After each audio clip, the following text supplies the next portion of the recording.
well. Remember, hit the video description for these plans, and a whole lot more to keep you occupied. Use a glue stick to stick the templates onto the wood.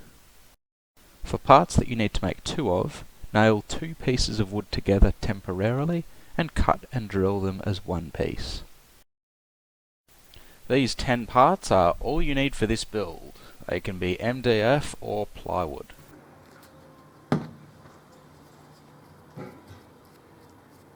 Glue these first pieces together so that they line up properly.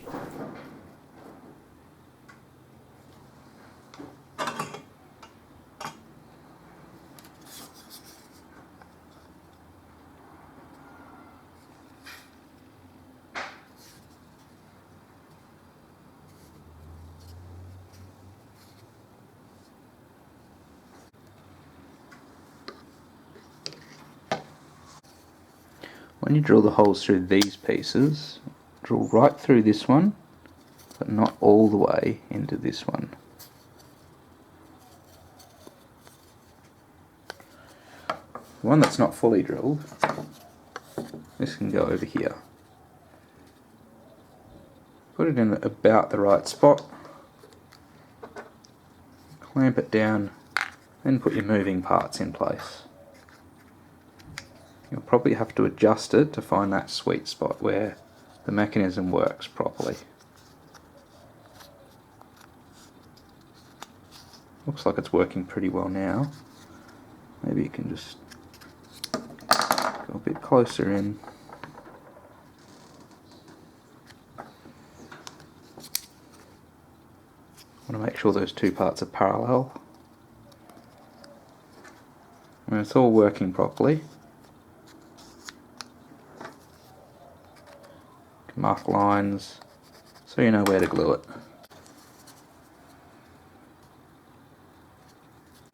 Be very careful that it lines up with those lines.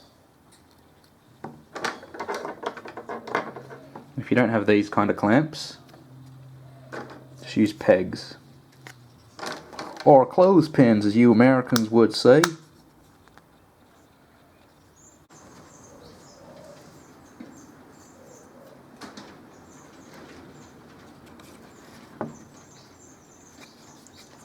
Once again, make sure this part lines up properly.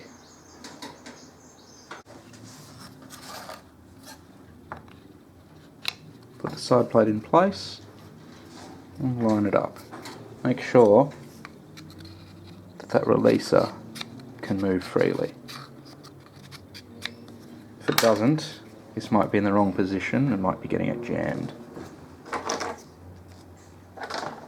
Clamp that down so that you can put a hole through here and screw it in place. That's screwed in place, you can put the rotor in place and the other side plate. Note that this is the side plate with the hole drilled right the way through. Now I've put a line there as well to help me line it up. You want that rotor to be completely parallel to those slides, like that.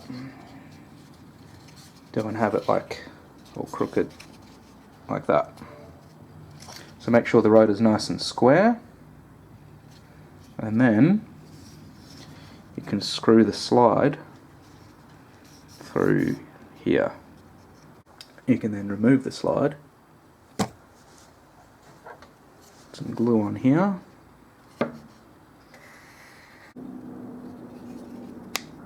screw that back in place. Those screws will act as clamps. The more the merrier though.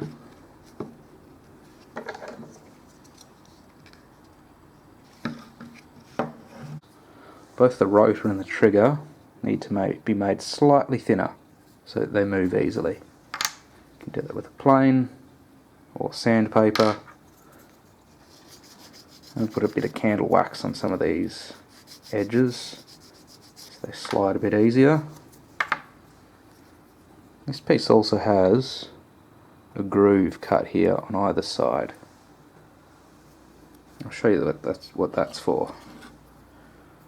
Take a rubber band, a size 16 band, hook it to a little pin in this piece and into that groove on the rotor. So that groove must be deep enough so that that rubber band is not going to rub against these side plates. Trigger just drops in, nice and easy, and then the rotor drops in. Put the side plate back,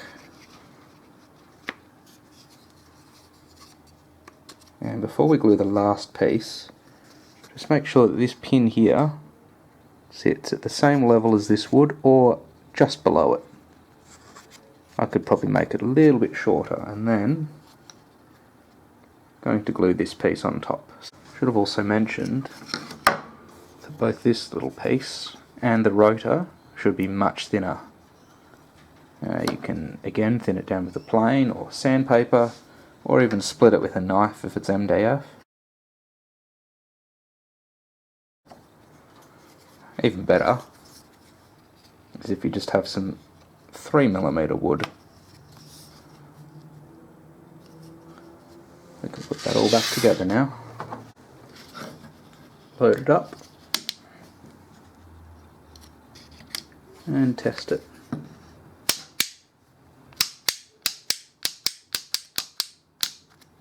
You might have to make some little adjustments if it doesn't work properly the first time, but I'm sure you'll get there. Once that's done, all the rounding off, whether you attach grip panels or not, that is up to you.